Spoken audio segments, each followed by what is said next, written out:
Moro em uma cidade grande, dessas onde a vida não para nem de madrugada. Trabalho como segurança noturno em um prédio comercial e, por isso, minha rotina sempre foi pegar o último ônibus para casa, um coletivo praticamente vazio, cortando as ruas silenciosas. Sempre fiz esse trajeto sem problemas, mas naquela noite algo aconteceu. Algo que nunca vou esquecer. Era uma sexta-feira chuvosa e o relógio do terminal marcava 2h15 da manhã. Esperei no ponto de ônibus quase deserto, apenas com um homem dormindo num dos bancos e um cachorro vira-lata encolhido no canto. O ônibus finalmente chegou, o motor roncando na quietude da rua molhada. Subi e cumprimentei o motorista, um senhor de barba grisalha que eu já conhecia de vista. Paguei a passagem e fui direto para o fundo, como sempre fazia. O ônibus estava quase vazio, exceto por uma única passageira sentada algumas fileiras à frente, perto da janela. Ela usava um vestido escuro e tinha cabelos longos e negros que cobriam parte do rosto. Não consegui ver seus olhos, mas algo nela me fez sentir um calafrio. Havia algo errado naquela mulher. O veículo seguiu seu trajeto, passando por ruas silenciosas, iluminadas apenas pelos postes piscantes. O barulho da chuva batendo nas janelas criava um som monótono, quase hipnótico. Depois de alguns minutos, notei algo estranho. O motorista não parava em nenhum ponto. O ônibus deveria ter pegado outros passageiros, mas parecia que estávamos apenas nós três ali dentro. Olhei novamente para a mulher. Ela estava imóvel, olhando para a janela. Sua respiração era quase imperceptível. Comecei a sentir um desconforto crescente, um instinto que dizia que algo estava errado. Foi então que notei algo ainda mais perturbador. A imagem dela não se refletia no vidro da janela. Meus músculos travaram. Eu tentei racionalizar. Talvez fosse o ângulo, talvez a luz. Mas meu coração batia acelerado. Então, em um movimento lento e hesitante, ela virou a cabeça para trás e me olhou diretamente. Seus olhos eram fundos, sem brilho. Sua pele era pálida, quase azulada, e seu rosto parecia errado, como se estivesse deslocado, um pouco fora de sintonia com a realidade. Um sorriso leve se formou em seus lábios, mas não era um sorriso normal, era algo frio, sem emoção. Engoli em seco e olhei rapidamente para frente. O motorista continuava dirigindo, como se nada estivesse acontecendo. O ônibus seguia reto, sem parar. Olhei para a janela e percebi que estávamos em uma área que eu não reconhecia. Não era o caminho normal. Ei, motorista! Chamei, tentando manter a voz firme. Ele não respondeu. A mulher continuava me encarando. Levantei-me, suando frio, e caminhei até o motorista. Toquei seu ombro, e então ele virou o rosto lentamente para mim, mas seu olhar estava vazio. Seus olhos estavam totalmente negros. Meu sangue gelou. Você não deveria estar aqui. A voz que saiu dele não era a mesma que eu ouvia todas as noites. Era mais profunda, distorcida. Me afastei, tentando controlar minha respiração. Olhei para trás e a mulher agora estava de pé no meio do corredor, com o mesmo sorriso vazio. O pânico tomou conta de mim. Corri para a porta do ônibus e apertei o botão de parada desesperadamente. Nada aconteceu. O veículo continuava em alta velocidade. Me deixa sair, gritei, socando a porta. O ônibus seguiu por uma estrada que eu não reconhecia, uma rodovia cercada por névoa densa. A cidade havia desaparecido. A mulher começou a caminhar lentamente na minha direção. Seus pés nem pareciam tocar o chão. Seu vestido flutuava levemente como se houvesse vento dentro do ônibus. Meu coração batia descontroladamente. Olhei pela janela tentando reconhecer qualquer coisa, mas tudo que via era escuridão e estrada. Você não deveria ter entrado neste ônibus, ela disse, sua voz baixa e melancólica. O que é você? Gritei. Ela inclinou a cabeça de lado, como se estudasse minha reação. Então, em um piscar de olhos, surgiu bem na minha frente. Pude sentir o ar gelado ao redor dela, o cheiro de flores murchas. Ela sussurrou algo incompreensível no meu ouvido e tudo escureceu. Quando acordei, estava sentado em um banco, de volta ao ponto de ônibus. A rua estava vazia. O relógio marcava 2h15 da manhã. De novo. Olhei ao redor, tentando entender o que tinha acontecido. O homem que dormia ainda estava lá. O cachorro ainda estava encolhido no canto. Era como se nada tivesse acontecido. Mas meu corpo estava suado, minha respiração pesada. Olhei para a rua e vi o ônibus se aproximando novamente. Dessa vez, não entrei. E nunca mais peguei o último ônibus da madrugada.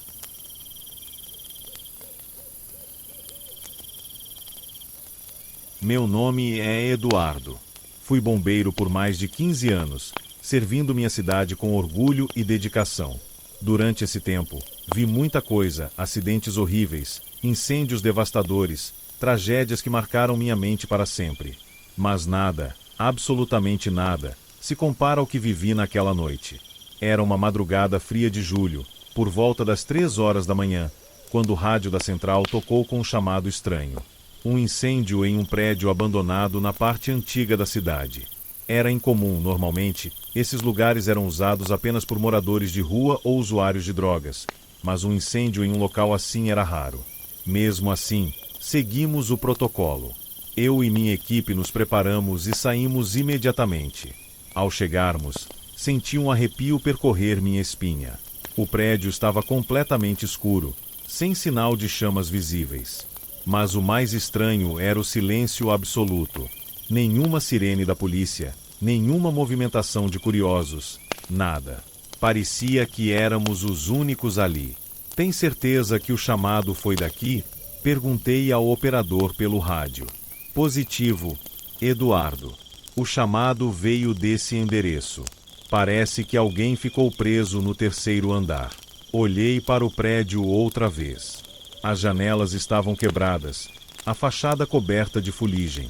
O lugar estava abandonado há anos, mas se alguém estava lá dentro, precisávamos agir rápido. Coloquei meu capacete e segui com 2 colegas, Renan e Gustavo. Entramos pela porta da frente, que estava semi-aberta. O cheiro de mofo e madeira podre tomou conta do meu nariz, misturado com algo mais, algo que não consegui identificar. As paredes estavam cobertas de fuligem, como se o fogo tivesse se alastrado rapidamente, mas não havia calor, nem fumaça. Apenas um silêncio sufocante. Subimos pelas escadas rangentes, iluminando o caminho com nossas lanternas. Ao chegarmos no 3º andar, ouvimos um barulho. Tem alguém aí? Somos bombeiros. Gritei. Nenhuma resposta. Apenas o eco da minha própria voz. Foi então que vimos algo que nos fez congelar. No final do corredor, uma silhueta escura estava parada. Parecia um homem, alto, com a cabeça levemente inclinada para o lado. Mas algo estava errado. Ele não se mexia. Gustavo deu um passo à frente. Senhor, precisa de ajuda? Nada. Ele apontou a lanterna diretamente para a figura. E o corredor ficou vazio. Mas ele estava bem ali. Gustavo exclamou. Renan e eu olhamos um para o outro. Nossos treinamentos não nos prepararam para lidar com coisas assim. Mesmo assim, seguimos em frente. Se havia alguém precisando de resgate, tínhamos que encontrá-lo. Chegamos a uma porta no fim do corredor. Estava entreaberta. Quando a empurrei, a lanterna iluminou um quarto que parecia congelado no tempo. Havia uma cama enferrujada no canto, móveis antigos cobertos de poeira e, no centro, uma cadeira de balanço, com alguém sentado nela. Era um homem com uniforme de bombeiro. O coração acelerou. Aquilo não fazia sentido. Senhor? Tentei novamente. Ele ergueu lentamente a cabeça. Seu rosto era pálido, os olhos fundos. Mas o que me fez perder o fôlego foi o distintivo no seu peito. Era da nossa corporação. E eu já tinha visto aquela placa antes. Meu Deus! Renan murmurou ao meu lado. Esse é o Carlos. Carlos era um bombeiro veterano que morreu em serviço 5 anos antes. Ele entrou em um prédio em chamas para resgatar uma criança e nunca mais saiu. Seu corpo nunca foi encontrado. O homem na cadeira abriu a boca como se tentasse falar. Mas tudo que saiu foi um sussurro rouco, como o vento passando por um túnel. E então, de repente, o chão estremeceu. As luzes das lanternas piscaram. O ambiente escureceu completamente por alguns segundos, e quando voltamos a enxergar, a cadeira estava vazia. O rádio em minha cintura começou a chiar. COD 303. Fogo se espalha. Não vou conse. Era a voz de Carlos. O sangue gelou em minhas veias. As paredes começaram a escurecer como se estivessem queimando. O cheiro de fumaça encheu nossas narinas. Um calor sufocante tomou conta do ambiente. Saímos daqui agora. Gritei. Corremos de volta para as escadas, mas o prédio começou a tremer. Gritos ecoavam ao longe, como se estivéssemos cercados por almas presas naquele lugar. Descemos os degraus aos tropeços, o calor ficando cada vez mais intenso.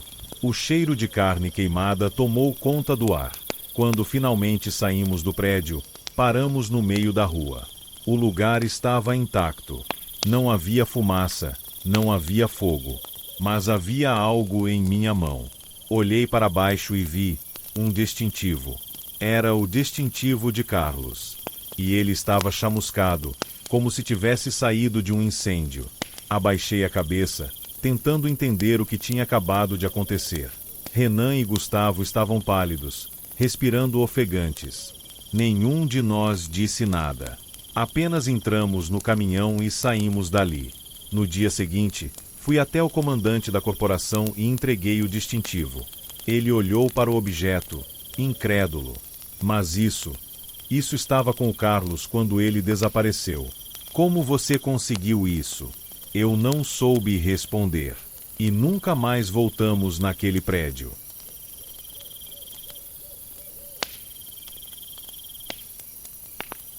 Meu nome é Ricardo, sou engenheiro civil e trabalho há mais de 10 anos com obras públicas. Já vi de tudo: rachaduras em estruturas recém-construídas, prédios que pareciam amaldiçoados por acidentes sucessivos, túneis que desabaram sem explicação.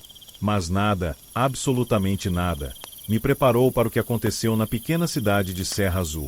Tudo começou quando a prefeitura me contratou para avaliar o terreno de um antigo prédio que seria demolido para dar lugar a um novo hospital.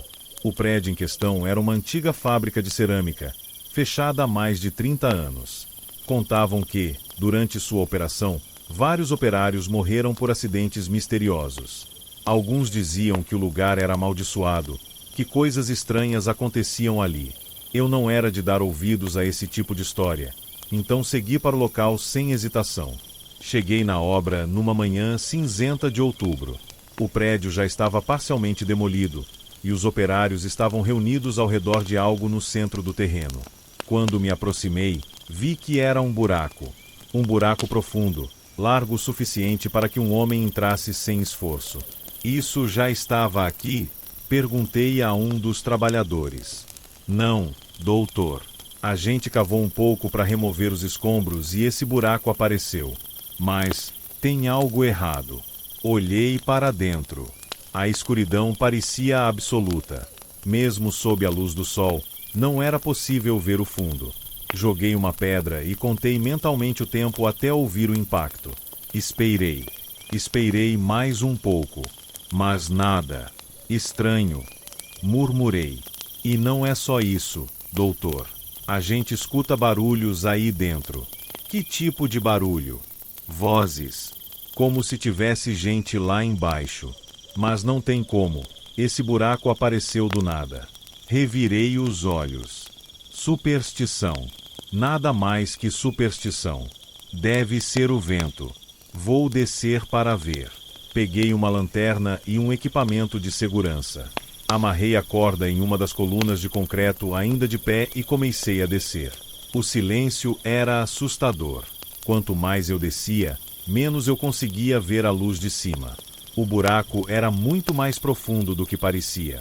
Depois de quase 10 metros, algo começou a mudar. O cheiro de terra deu lugar a um odor podre, como carne apodrecida. Senti o estômago revirar, mas continuei descendo. Minutos depois, meus pés tocaram o chão. Iluminei ao redor. O que vi fez meu sangue gelar. Não era um buraco natural. Era um túnel. e as paredes eram cobertas por símbolos estranhos, como gravuras feitas há séculos. Mas o pior veio a seguir. À minha frente havia uma pilha de ossos. Ossos humanos. Senti um calafrio percorrer minha espinha. Algo estava muito errado ali. De repente, um barulho veio do fundo do túnel. Passos. Apaguei a lanterna instintivamente e segurei minha respiração. Os passos estavam se aproximando. Lentos. Arrastados. Então, uma voz sussurrou meu nome.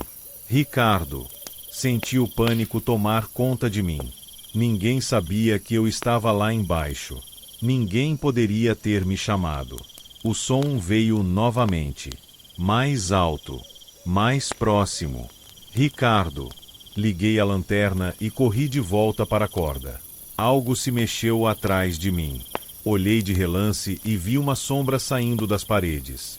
Não tinha rosto, mas seus olhos eram brancos, vazios, como se não houvesse alma ali. Subi desesperado, sem olhar para trás. O cheiro de carne podre ficou mais forte. A voz continuava me chamando. Quando finalmente alcancei a borda do buraco, os operários me puxaram. Eu estava pálido, suando frio, com as mãos tremendo. Doutor, o que aconteceu lá embaixo? Olhei para eles, ainda sem fôlego. Fechem esse buraco. Agora. Eles não questionaram. Em poucas horas, encheram o buraco com concreto. Nunca contei para ninguém o que vi. Mas uma coisa me atormenta até hoje. Às vezes, no meio da noite, ainda ouço aquela voz chamando meu nome.